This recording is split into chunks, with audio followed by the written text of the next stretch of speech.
आप सबको जय मसीह की। आज का वचन फिलिपियो अध्याय 3। अतः हे मेरे भाइयों, प्रभु में आनंदित रहो।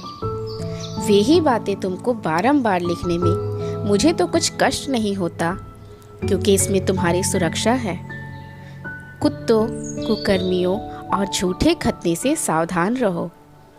सच्चा खतना वाले तो हम ही हैं जो परमेश्वर के आत्मा में उपासना करते हैं, मसीह यीशु पर गर्व करते हैं और शरीर पर भरोसा नहीं रखते। मैं तो शरीर पर भी भरोसा रख सकता था। यदि किसी को शरीर पर भरोसा रखने का विचार है तो मुझे उनसे भी कहीं अधिक हो सकता है। 8वें दिन मेरा खतना हुआ। इस्राएल जाति के बिन्यामीन गोत्र का हूँ। इब्रानियों का इब्रानी, व्यवस्था पालन की दृष्टि में से फरीसी हूँ। उत्साह की दृष्टि से मैं कलीसिया का सताने वाला और व्यवस्था की धार्मिकता के अनुसार निर्दोष था।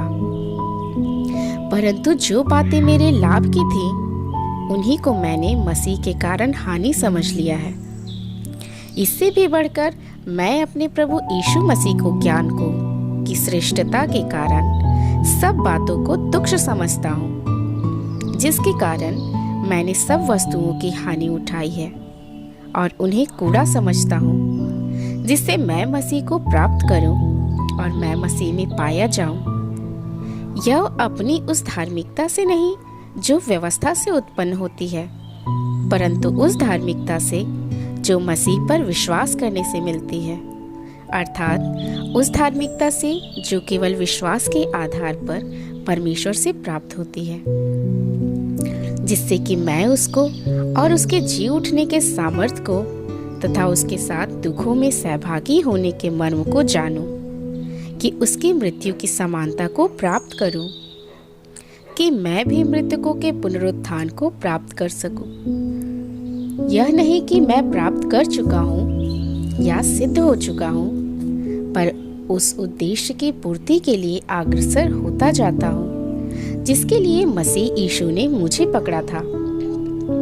हे भाइयों, मेरी धारणा यह नहीं है कि मैं प्राप्त कर चुका हूं, परंतु यह एक काम करता हूं कि जो बातें पीछे रह गई हैं, उन्हें भूलकर आगे की बातों की ओर बढ़ता हुआ लक्ष्य की ओर दौड़ा जाता हूं, कि वह इनाम पाऊं जिसके लिए परमेश्वर ने मुझे मसीह यीशु में ऊपर बुलाया है।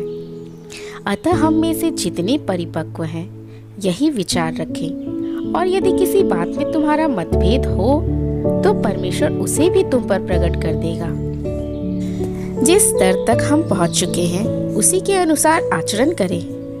भाइयों, तुम सब मिलकर मेरा अनुकरण करो और उन्हें ध्यान से देखो, जो इस रीति से चलते हैं जिसका नमूना तुम हम में देखते हो। क्योंकि मैं तुमसे पहले अनेक बार कह चुका हूँ और अभी रो रो कर कहता हूँ कि ऐसे बहुत हैं जो अपने आचरण से मसीह के क्रूस के शत्रु हैं। उनका अंत विनाश है।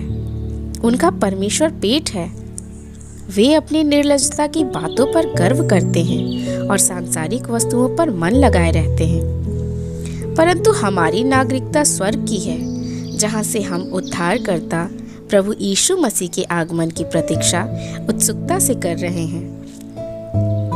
वह अपनी शक्ति के उस प्रभाव के अनुसार, जिसके द्वारा वह सब वस्तुओं को अपने वश में कर सकता है, हमारी दीनहीन देह का रूप बदलकर अपनी महिमामय देह के अनुरूप बना देगा।